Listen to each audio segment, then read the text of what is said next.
A major question that a lot of people have about trigonometry is, why are special angles special? This causes a lot of confusion for people because they don't really know why we use 30, 60, and 45 degrees so often. So I'm going to answer that question so you know why we're using those angles and why it makes sense to use them. And the question I'm going to ask you is, which triangles do we consider special and why? We consider 30, 60, 90-degree right triangles to be special, and 45, 45, 90-degree triangles to be special.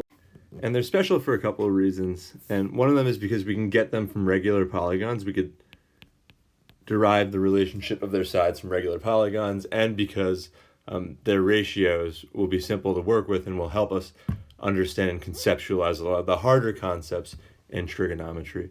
So if we look at the two shapes I have below, one of those shapes is an equilateral triangle. That's a regular polygon, regular meaning all of its sides are congruent. They have the same length. We also know that all of these angles here are 60 degrees. And we're dealing with right triangles. So if we want to make a right triangle from this equilateral triangle, we can extend an altitude from this vertex all the way down to the midpoint of that base. And what we're left with is this triangle, which is a 30, 60, 90-degree triangle. We have not actually answered the question of why this is a special right triangle yet, so let's do that. This triangle is special because using the properties of an equilateral triangle, we can figure out how all three sides of that triangle that I drew in green, the 30, 60, 90 triangle, relate to one another. We'll generalize here, and let's say that each side of this triangle has length 2x. And I chose 2x because it's going to make one of the next parts easier. We know that the angle bisector of an isosceles triangle, which is this segment right here, will be perpendicular to the base. That's how we knew that angle was 90 degrees. We also know that it's going to bisect the base at the midpoint, creating two congruent segments. And I won't get into the geometric proofs for that right now because we don't have 5 hours to do that. Now let's focus on the 30, 60, 90 triangle. We know that this side, the original side was x, 2x. This will be x. That side's also 2x. I redrew that 30, 60, 90-degree triangle. It has sides of x, 2x, and we need to figure out what the third side is going to be equal to. We'll use the Pythagorean theorem for that. I'll call that side b. And so we'll have x squared plus b squared equals 2x squared. I'm going to solve that out and just show you what I did. When we solve from the Pythagorean theorem, we get that b is x square root of 3. So whenever we have a 30, 60, 90 triangle, if we have the shortest side, x, we know that the hypotenuse of that triangle will be twice that length, 2x, and we know that the longer leg will be the shorter leg, x, times the square root of 3. And we can use that relationship to determine missing sides of 30, 60, 90 right triangles, but we're going to use it because of what it means for trigonometric ratios. So this is why these triangles are special. We could start off with an equilateral triangle and use the information we know about an equilateral triangle to figure out the relationship between the sides of a completely separate triangle, which is the 30, 60, 90 triangle. And we know that this relationship between the sides, x radical 3, and 2x is always going to hold, so that's why it's special. That's why those angle values 30 and 60 are special, and why the 30, 60, 90 right triangle is special. Let's take a look at how we can derive the values for a 45, 45, 90 right triangle. Again, if we start off with a regular polygon, a square, we know all the sides are congruent. I'm going to draw a diagonal of that square. The diagonal of the square is going to split those 90-degree angles at the vertices into 45-degree angles because it's a bisector of those angles. And so now we have a 45, 45, 90 right triangle. Let's call each of the sides x. And the triangle that we want to work with is this 45, 45, 90 right triangle. So that I'll redraw that one again. We know what the two legs are, and they're the same thing. They're both x. We need to figure out the hypotenuse of that right triangle. So, again, we'll use the Pythagorean theorem. I'll call the hypotenuse c, and then we'll set up x squared plus x squared equals c squared. We get 2x squared equals c squared. I'll take the square root, and we get the square root of 2.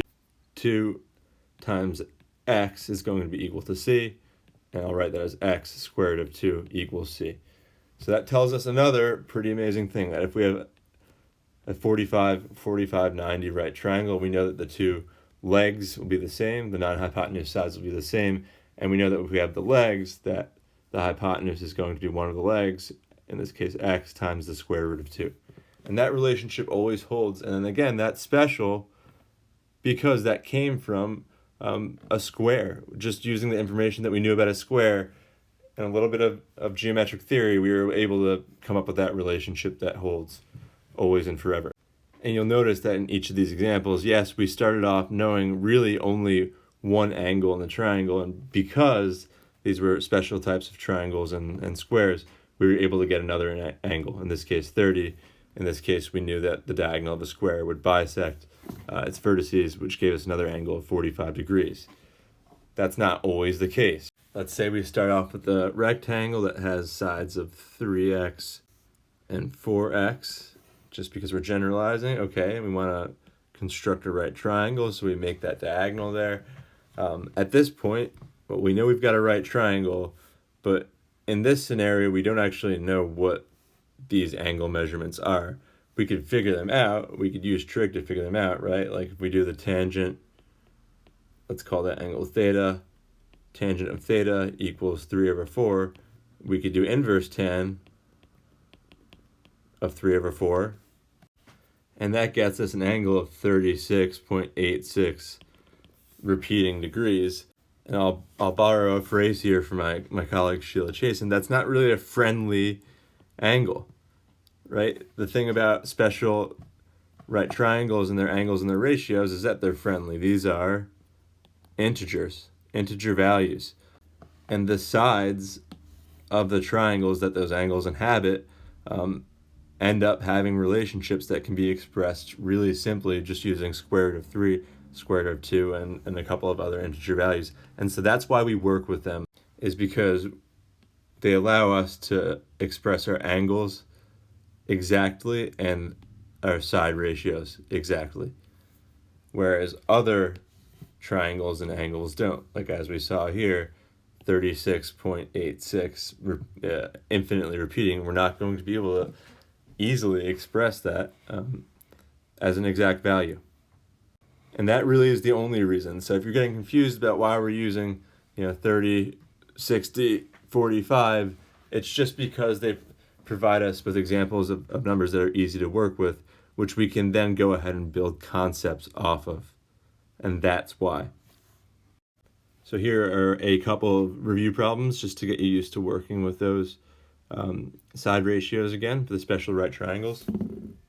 For working with the 45, 45, 90 right triangle, we know that the shorter leg of that triangle times the square root of 2 is going to be equal to the hypotenuse. And I should say, instead of the shorter leg, the leg of the 45, 45, 90 right triangle, because it only has one leg length, because these sides are both congruent, so we only have to find one. So if v times the square root of 2 is going to be equal to 8 times the square root of 2, we'll divide out the square root of 2 and get v equals 8, which means that u equals 8 as well. Let's say you're given an example where you're given the leg of the 45, 45, 90 right triangle. You could use that same relationship, right? The leg, which is L times the square root of 2, is going to be equal to the hypotenuse, which in this case is A. Our leg is 2 square root of 2 multiplied by this square root of 2, which gives us 2 times square root of 2 times square root of 2 is 2, or 4 is equal to A. B, we should know already, is equal to the 2 square root of 2 because these sides are congruent. A equal to 4. If you're working with a 30, 60, 90 right triangle, we know that the shorter leg times 2 is equal to the hypotenuse. And we know that the shorter leg times the square root of 3 is equal to the longer leg, which is going to be across from the 60-degree angle. The shorter leg will be the side opposite the 30-degree angle, as that should make sense. It usually makes sense to find the shorter leg first, and then if you have that, you could just multiply by either 2 or square root of 3 to find the other missing side. So in this case, we've got the hypotenuse, that's 3. So the shorter leg, which is going to be b, times 2 is equal to 3. We get b is equal to 3/2. And then we know that the shorter leg times the square root of 3 is equal to the longer leg. So if we take b times the square root of 3, that should get us our longer leg, which our longer leg is a. And so 3/2 times the square root of 3 equals a. We would write 3 square root of 3 over 2 is equal to a, that longer leg. This next example is essentially the same. This angle is 30 degrees, that's 90 degrees, that right angle right there. So this has to be a 60-degree angle. So we're dealing with a 30, 60, 90 right triangle. Again, in this case, we're given the longer leg, which is across from that 60-degree angle. Hypotenuse is x, the shorter leg across from 30 is y. I'm going to find the shorter leg first. Again, the shorter leg times the square root of 3 is equal to the longer leg. That relationship comes from what we said in the first part of this video. The shorter leg is the value x. The longer leg would then be x times the square root of 3, which is telling us that our longer leg has to be equal to that, and the shorter leg we knew was just x. We tend to shy away from using x and y. Instead, I say shorter leg times square root of 3 equals longer leg, because again, here this x is actually representing the hypotenuse in this problem. The shorter leg is y, so y times radical 3 equals the longer leg, which is 12.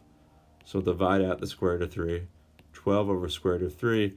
We need to rationalize that, so I'll multiply by square root of 3 over square root of 3.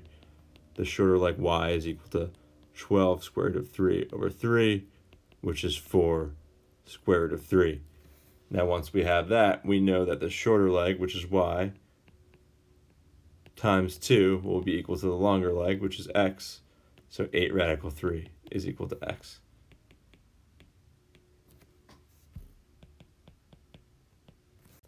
I would try out the rest of these problems just to get reaccustomed to working with 30, 60, 90 right triangles, because I think that will give you a good precursor for understanding why trig functions look the way they do and work the way they do.